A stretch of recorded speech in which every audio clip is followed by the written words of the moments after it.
नमस्कार, the points only programme में आपका स्वागत है। आज का हमारा विषय है China's belt and road initiative. आइए जानते हैं यह चर्चा में क्यों है।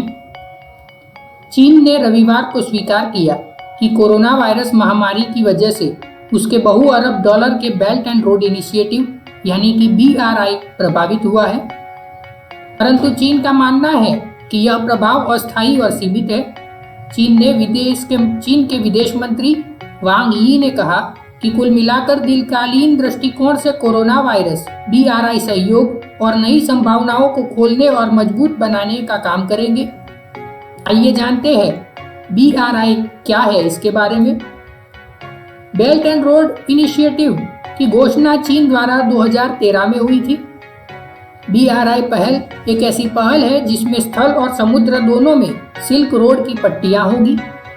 इसका उद्देश्य पूर्वी एशिया के आर्थिक क्षेत्रों को यूरोप के आर्थिक क्षेत्रों से जोड़ना बताया जाता है, अर्थात इसके ध्येय में दक्षिण पूर्व एशिया, मध्य एशिया, खाड़ी क्षेत्र, अफ्रीका और यूरोप को भूमि और समुद्री मार्गों से नेटवर्क से जोड़ना है। इस प्रकार इस परियोजना को अंदर एशिया, यूरोप और अफ्रीका तीन महाद्वीप आते हैं। यदि यह परियोजना लागू होती है तो इसके अंदर सकल वैश्विक जनसंख्या का 65% हिस्सा और विश्व की GDP का 60% हिस्सा आ जाएगा। साथ ही इसमें अभिकल्पित 6 आर्थिक गलियारों में 17 देश शामिल हो जाएंगे। चीन देश यूरोप, पश्चिम एशिया, पूर्व अफ्रीका एवं स्वयं चीन को स्थलीय और सामुद्रिक व्यापार संपर्कों को फिर से जीवित करने और नए ढंग से रचने के लिए लगभग $1 ट्रिलियन खर्च करने जा रहा है। इसके अंदर ऐसे अत्याधुनिक बंदरगाह बनाए जाएंगे कि जो तीव्र गति वाले सड़कों और रेल गलियारों से जुड़ जाएंगे। आइए जानते हैं यह चीन का BRI भारत के लिए क्यों चिंता का विषय है। गलियारे का हिस्सा POK से होकर गुजरेगा, जिसे भारत अपना अभिन्न अंग मानता है। भारत का कहना है कि यह गलियारा उसकी क्षेत्रीय अखंडता को आहत करना चाहता है।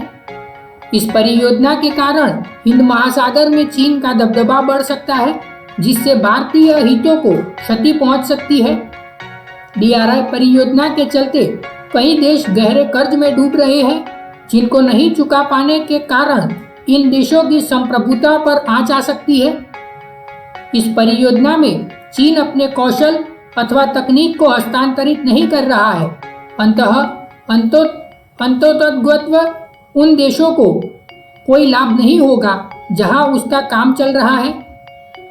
चीन की परियोजनाएं पर्यावरण की दृष्टि से भी अनुकूल नहीं है। इसके अलावा इसके माध्यम से चीन भारत पर रणनीतिक बढ़त बनाना चाहता है। वह पूर्वोत्तर भारत के आसपास अपनी उपस्थिति सुदृढ़ करना चाहता है। विदित हो कि यहाँ के कुछ भागों पर चीन अपना दावा करता रहा है। इस प्रकार इस परियोजना से भारत की सुरक्षा पर अच्छा प्रभाव नहीं पड़ेगा। चीन और भारत के आपसी रिश्ते ठीक नहीं हैं और दक्षिण एशिया और हिंद प्रशांत क्षेत्र में चीन के इरादे ऐसे ही हैं कि भारत कभी भी इस परियोजना के लिए हामी नहीं भरेगा। इस परियोजना के अंदर बन रही अवसंरचनाओं की सुरक्षा के लिए चीन 30,000 सैनिकों की तैनाती शुरू कर चुका है। भारत का कहना है कि यह तैनाती अंततोगत्वा भारत को घेरने के निर्मित की गई है।